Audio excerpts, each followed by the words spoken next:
Steven is on. Morning.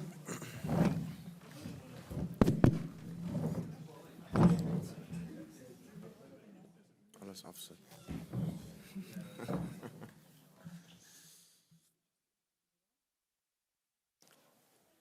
Okay, ladies and gentlemen, so we've got Kriel, Klerk, Damian, Willemse, and Steven Kitshoff.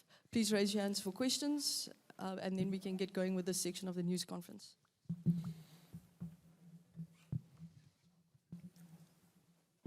Good morning, gentlemen. Stephen, let's start with you. Your career shaped by New Zealand rugby. I mean, your first big final was in 2012 in the Junior World Cup, where you guys won at Newlands. You're back here again. Just talk us through this particular 9-year period. Or 11 years, if I may say. My math is a bit off. Yeah. Good morning, everyone. So yes, you're taking me back now to very long ago. But so under 20s. Junior World Cup final in Cape Town at Newlands. So, we were fortunate enough to get the victory there on home soil. But I think this is a different beast. I mean, we all know how good the All Blacks are and how well they've been playing throughout the World Cup and the victories they've had.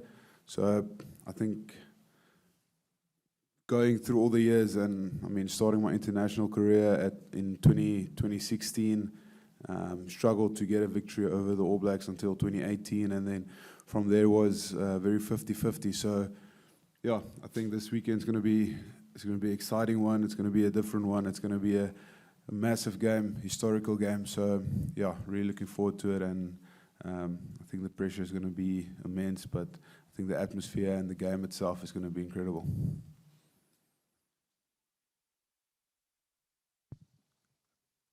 Stephen, can I ask you about RG Snyman? Sorry, I know I've not pronounced his name the way you guys do, but I think everyone's aware of the journey he's had to go through to get from one World Cup to another and everything he's fought through. Can you tell us what he brings to you guys as a team and how much you guys respect what he's gone through to get here? Yeah, I think RG's. He's been very unfortunate with the injuries and the ACLs he's had. I think it was 2 ops in 4 years. So for him. He's an incredible team man in the way he helps Franco and with the lineouts, and he helps Coach Dion with making good decisions in the lineouts and developing a plan for every weekend.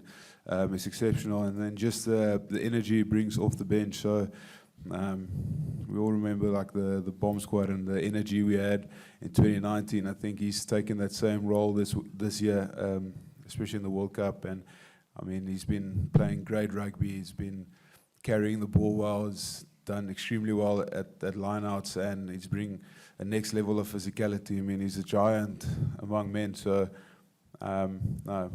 extremely proud and so fortunate for him to have him in our team. And he's been playing great rugby, and I'm extremely proud of him.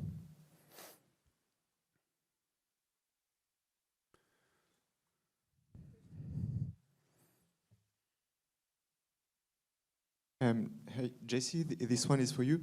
I read a stat that the last game against England in the semi-final, you didn't have the ball a single time in hands. So I don't know if it's true, but that's what I read. And how is it to spend the whole game without touching the ball?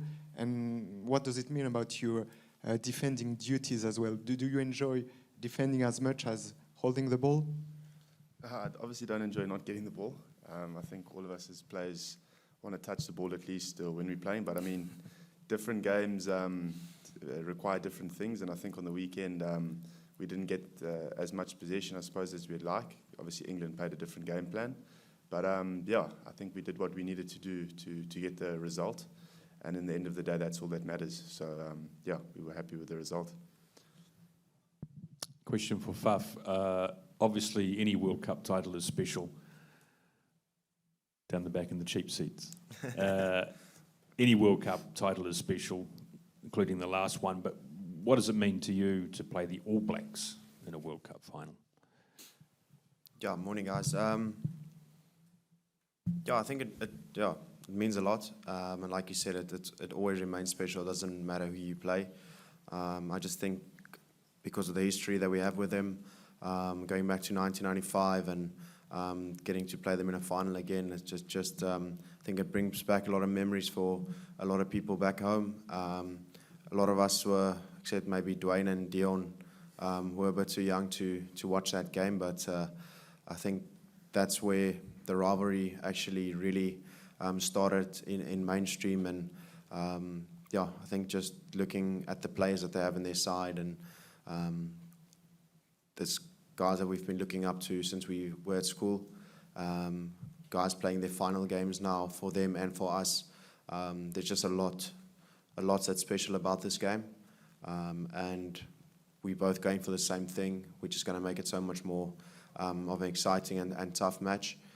But yeah, I think I overheard Sia earlier to say you dreamt about this is probably wrong, because I don't think you do dream that far. But we're here now, and I'm feeling extremely privileged and blessed to sit in this position, and yeah, going to give everything that I can. And if it's my last game, I want to make it remembered for me as giving everything and putting everything on the line.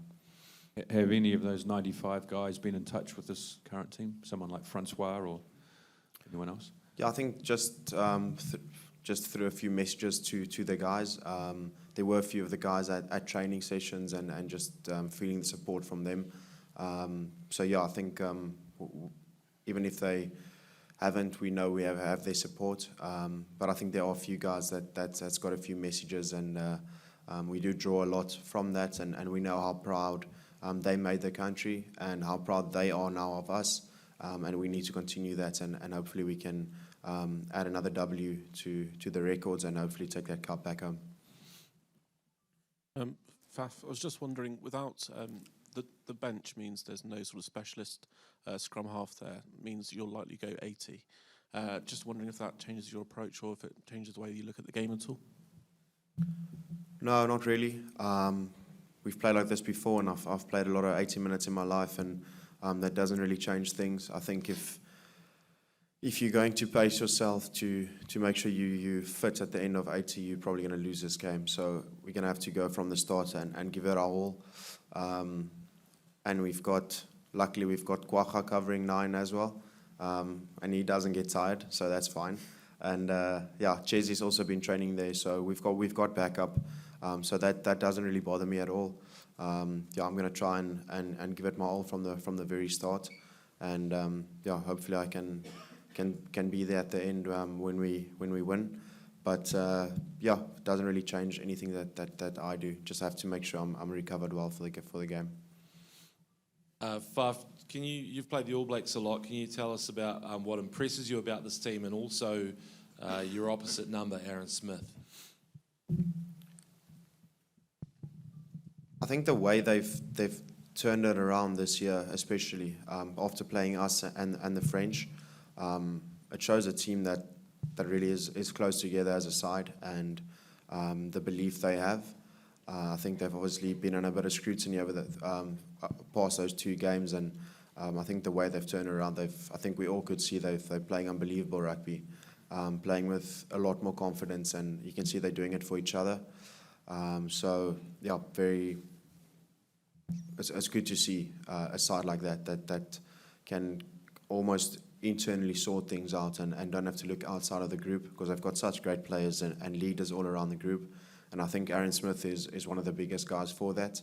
I think is the gel for that team, not just on the field with the way he chats and plays, but off the field, sharing his experiences, and obviously also sometimes going through tough times and getting through that and sharing that experience that he has with what he's been through in his career. And yeah, played him quite a bit and played New Zealand side, and he's just seems to have always been there as far as I can remember. And he's been a great player for New Zealand, and one of the guys that I've looked up to building my career as well. He's always been one of the best 9s in the world continuously every single year, and that's a sign of a great player. And I think I'm lucky enough to hopefully get a few more hit outs against him in Japan. So it's going to be exciting to have him over. But yeah, I just want to congratulate him on a great international career. He's been great. Something that I think a lot of nines can look up to. And I have definitely in the past learned a lot from him. And but hopefully I can get one over him this game. Damian, Jacques was just talking about how far back he goes with a lot of the players, and he mentioned that he coached you at a very young age as well as a lot of the other guys. Can you just maybe talk about the influence that he's had on you as a player, as a coach, what kind of coach he is, and the kind of influence he brings in a big week like this? Yeah, I think obviously Coach Jacques and myself go back since school days, and it's been a real privilege and honor to play for him and under him. Yeah, as I said, obviously he's been massive in my career, especially in my test career. He's the one with Coach Rassi who's given me a shot at the international scene. So yeah, I'm really grateful for the opportunities, and then obviously the rest of the coaching staff who's made sure that I can develop my skills each and every week. And yeah, I'm just really blessed and grateful for the opportunity that he's given me to kickstart my international career, and to Damian, hopefully in the World Cup final. So yeah, it's been massive for me. Faf, hi. What makes this rivalry so special for you, and is it the biggest in rugby? I was funny enough just thinking of that question before you asked it. And I don't know really why, but I think it for me personally, doesn't get bigger than this. If you look what's at stake, and getting the 4th title, going back to back, yeah, I can't really answer that. To be perfectly honest, it's probably just the feeling that you have inside, and I think you all can feel it, and I think people and supporters can feel it. It's special and very privileged to be just in this situation. There's not a lot of people that can come after us and have this feeling and have this situation to be in. So yeah, I think it's spectacular. I'm looking forward to it so much. And like I said, that there's a lot more to play for than just that cup. We're doing it for a lot of different reasons. But going up against this side in a final, trying to go back to back, it's pretty special. I can't explain it. It's more a feeling, and I think you're going to see some unbelievable rugby on the weekend.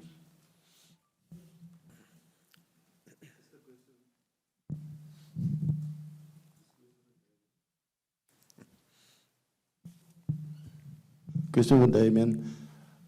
You've played with Cheslin Colby for quite a while. I think if I got my facts right, he's playing his 30th test match on Saturday, and it's also his birthday. Just a word on him, and also I want Faf to comment. Yeah, obviously, I've been fortunate enough to play with Cheslin, starting at the Stormers when I just got out of school. So yeah, he's been obviously a great player to obviously learn the game from. Yeah, as I said, started at the Stormers and then now at International. I've had the privilege to play with him in the back three. He's a great player. He's always someone who, if it's to be, it's up to him. He's always the one to take the ball and make the play. So yeah, it's great to have him in our team, and hopefully he can provide us again with a special moment, just like he did in 2019. And yeah, I think as Fafi said, it's going to be a great game of rugby. It's going to be a contest all over the pitch. New Zealand has been playing obviously really good rugby, so we're preparing for that test. And as Faf said, we're really excited. Just on Cheslin. Is his birthday today? Yeah, Saturdag. Oh, sorry. Sorry. Yeah, I guess that's a nice present to give him then, to get the win. He's a great guy. We've been mates for quite a bit, and sort of had a similar thing where going through our career where he's always, people in the past said he's too small to play this game, but I think he quickly showed that's not the case. He's an unbelievable player, unbelievable guy, works unbelievably hard, and doesn't have a doubt in his ability at all. He'll take on anyone, anywhere, any place, and he'll probably come out on top. Quite enjoy him training at 9, seeing that he can actually become a bit tired, not just hanging out on the wing. So it's good to see that side of it. But he's an unbelievable guy for us as a friend and as a player. I think everybody feels when he gets that ball, something special is going to happen, and more often than not, it does. So we're very lucky to have him on our side. Good morning to all of you. Just 2 questions, one for Damian, one for Stephen. Damian, how much motivation is winning a record fourth World Cup for you? And then Stephen, with the team that coach has announced, all the pressure is on the forwards, and how you guys take that? Yeah, just on that question, obviously, it will be massive, not only for us as a team, but what it will mean for the country as well. And there's been obviously 4 years of hard work, sacrifice, and dedication that's gone on into this, and the planning, from the support staff, the coaches, and us as players, sacrificing a lot of time from home, bodies on the pitch. We've lost Malcolm, we've lost Makazole, obviously in the games leading up to the final. So we are doing it for them as well, and as I said, for everyone back home. So, it's really special. But in saying that, we are coming up against a great side in the All Blacks, and, they're not going to obviously make it easy. They also want the cup, and, as you said, it'll be the fourth for whoever wins on Saturday. So it's going to be a massive contest, and, we've been preparing for that. And I think the pressure that we've got in the quarters, in the semi-final, have set us up nicely for the final. So, yeah, we're looking forward to it, and, it's going to be war out there. Yeah, and so just on the forwards, Rassie and Jacques made it very clear on Monday when we internally announced who's playing and the squad that it's going to come down to the forwards and the way we pitch up and giving a platform for the backs to show a bit of magic and X factor. But we all know the brand and style that the All Blacks play and how dynamic they can be. But for us, it's all about work rate, that physicality, that scrum battle, that line-out mauling. And for us, if you've got an opportunity to play for 40 minutes or 45 minutes, it's absolutely emptying the tank and giving it everything and making sure you leave nothing out there. And then the next guy just steps in and takes over. So it's all about an 80, 85, 100-minute performance, and with the way we pick the squad, it's giving you everything, emptying the tank, and the next guy just takes over and carries on with the job. We'll take about 4 minutes left, guys. So question there and question over there.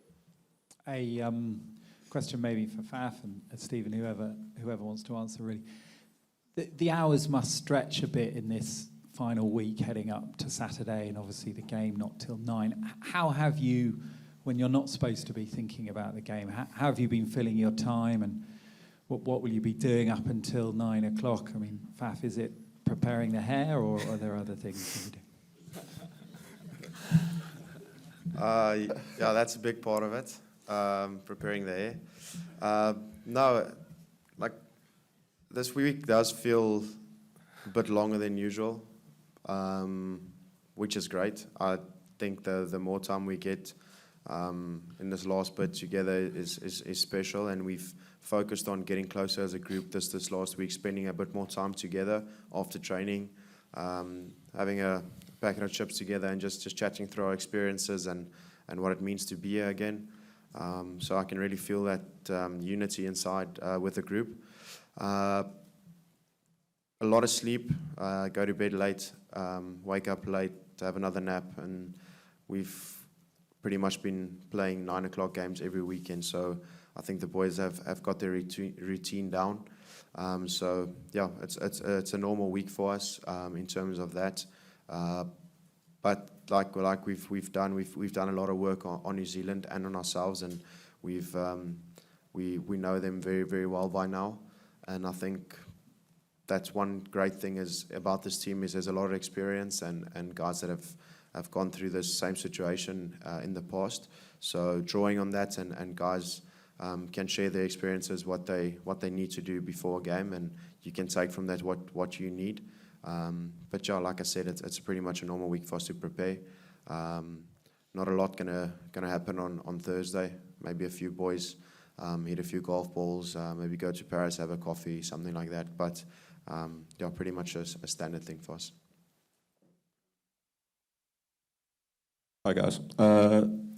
John Smith said you make 2 debuts as a Springbok. Your debut and then your first game against the All Blacks. Could we maybe add a third category, the All Blacks in a World Cup final? Will that give you guys the extra, I guess, little bit of motivation you need? You've probably had a harder physical time and a shorter turnaround. Could that be the few percent you need to go the distance? Yeah, I think he's 100% correct. Like, made my debut against Ireland and then played a couple of games and then played the All Blacks and felt like I've never played a test match for the Boks before that. And then building up into this week there's a different level of nerves that I haven't felt before. So I think motivationally wise, to be honest, there's no outside motivation needed. I think the way we've prepped, the way we've done our analysis, the way this whole World Cup's been, and the road we had to take to get to here, it all